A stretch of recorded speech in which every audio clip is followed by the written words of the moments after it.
আজকে এটা কি হলো? যাই হোক, এক্সপ্রেস বাজারের কাছে কোনোদিনই এটা আশা করিনি ভাই। তোমরা একটা কোনো কিছু শপিং করলে তোমরা হাতে করে নিয়ে আসতে হবে, নয়তো কি টাকা দিয়ে ওখান থেকে ব্যাগ নিতে হবে। Hello guys, this is my channel Sahil ভাই। আজকে এক্সপ্রেস মলে গেছিলাম কিছু শপিং করতে। যাই হোক, ভাগনার জন্য একটা জ্যাকেট নিতে হবে, ওটাই খুঁজছি। দেখো ভাই, তোমরা যদি কোনো হাটে বাজারে যাও, সেখানে গিয়েও যদি 10 টাকার আলু পেঁয়াজ নাও, তাও একটা ক্যারি ব্যাগ পাও। এখানে কিন্তু সেসব সিস্টেম নেই, তোমাকে কিনেই নিতে হবে। অনেক শপিং মলে কি হয়, 2000 টাকার উপরে কেনাকাটা করলে সেখানে গিফট পাওয়া যায়, কি ডিসকাউন্ট দেয়, আর এখানে একটা করে ক্যারি ব্যাগ দেয়। যদি তুমি 2000 টাকার নিচে শপিং করে ফেলেছো, তাহলে তুমি 5 টাকার একটা ক্যারি ব্যাগ নিতে পারো, কি 10 টাকার একটা ক্যারি ব্যাগ নিতে পারো। এটাও পয়সা দিয়ে নিতে হবে। এক্সপ্রেস বাজারের কাছে এটা কোনোদিনই আশা করিনি। যাই হোক ভাই, তোমরা 1 টাকা করে বেশি চাপিয়ে তোমরা তো ব্যাগ তো ফিরে দিতে পারো, সেটাও দেবে না, সেটাও কিনে নিতে হবে। কথাটা আমি ভুল বলেছি কি ঠিক বলেছি কমেন্টে জানাও। সবারই ভাই নিজস্ব একটা চয়েস আছে, তবে আমার যেটা খারাপ লেগেছে আমি সেটাই তুলে ধরেছি। এদিকে আইনুর বলছে আমিও একটা জ্যাকেট নেবো। ঠিক আছে নাও, আমি ফোনটা ধরি তাহলে। এদিকে আবার জিয়া ভাই আমাকে ডেকে বলছে তুমি তো তোমার দোকানে বড় সাইজের কোনো প্যান্ট তোলো না। যাই হোক, এখানে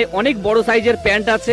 অ্যাকচুয়ালি গাইজ দেখো, বড় সাইজের প্যান্ট তুললে তোলা যায়, কিন্তু আমার একটু অনেক সমস্যার কারণে বড় সাইজের প্যান্টগুলো তুলতে পারি না। দেখো ভাই, বিগ সাইজের প্যান্ট তো তুললে তোলা যায়। অ্যাকচুয়ালি দোকানে এই প্যান্টগুলো অনেকদিনই পরে থাকে, এর কাস্টমার খুবই কম আছে, ওই কারণে তুলতে পারি না। বেশি না কথা বলে আমার একটা 6 পকেটের প্যান্ট পছন্দ হচ্ছে, ওটাই তোমাদের দেখাবো, আর তোমরা কমেন্টে বলবে প্যান্টটা কেমন লাগছে। অনেকক্ষণ ঘুরে ঘুরে দেখে আমার এই প্যান্টটাই পছন্দ হলো, তবে কি দামটাও মোটামুটি ঠিক আছে, 999 টাকা। তো গাইজ, আমি যতটুকুই টাইম পাই তারই মাঝে ভালো ভালো কন্টেন্ট দেওয়ার চেষ্টা করি। তবে আমার এই কন্টেন্ট গুলো যদি ভালো লেগে থাকে, লাইক কমেন্ট শেয়ার, পেজটা ফলো করে নেবে। সবসময় ভাবি ভালো ভালো কন্টেন্ট দেবো তোমাদেরকে। তোমরা ভিডিও বানাও না? তোমাদেরকে দেখেছি মনে হচ্ছে কোথাও। ইউটিউব ভিডিও বানাও তোমরা? আচ্ছা, এই জন্য। চলো দেখি আর কি কি নিয়ে যায়। তবে আজকে কি কি নেবো সেটাও তোমাদের বলে দিই। একটা ক্যাপ নেবো, একটা মাফলার নেবো, আর একটা জ্যাকেট নেবো। জ্যাকেটটা আমার না, জ্যাকেটটা আমার ভাগনার। তো দেখেছি তোমাদের ফলো করি, দেখি খুব ভালো ভিডিও বানাও তোমরা। বলবো আমার ফ্রেন্ডদেরকেও তোমাদের সাথে সাপোর্ট করে। এইদিকে জিয়াবার তো একটা জিনিসও পছন্দ হচ্ছে না, সারা শপিং মল ঘুরে ঘুরে একটা জিনিসও পছন্দ হলো না। অনেকক্ষণ পর একটা গাইজ ক্যাপ পেলাম, তা ওটাই পরে দেখছি ভালো লাগছে কিনা।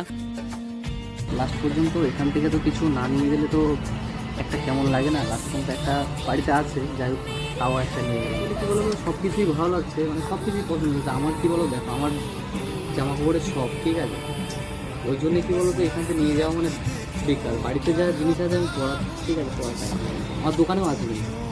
এইদিকে গাইস টুপি আর মাফলার নিয়ে নিলাম, নিচের থেকে আমার ভাগনার জন্য জ্যাকেট নেবো। তা চলো যাই। আজকে এটা কি হলো? যাই হোক, এক্সপ্রেস বাজারের কাছে কোনোদিনই এটা আশা করিনি ভাই। তোমরা একটা কোনো কিছু শপিং করলে তোমরা হাতে করে নিয়ে আসতে হবে। দেখো ভাই, তোমরা যদি কোনো হাটে বাজারে যাও, সেখানে গিয়েও যদি 10 টাকার আলু পেঁয়াজ নাও, তাও একটা ক্যারি ব্যাগ পাও। এখানে কিন্তু সেসব সিস্টেম নেই, তাই আমি বুঝতে পারিনি। যাই হোক, বিলটা করার পর ওরা বলছে 5 টাকা এক্সট্রা লাগবে। কেন? আমি যেহেতু 3টে জিনিস নিয়েছি, বিল হয়েছে টোটাল 14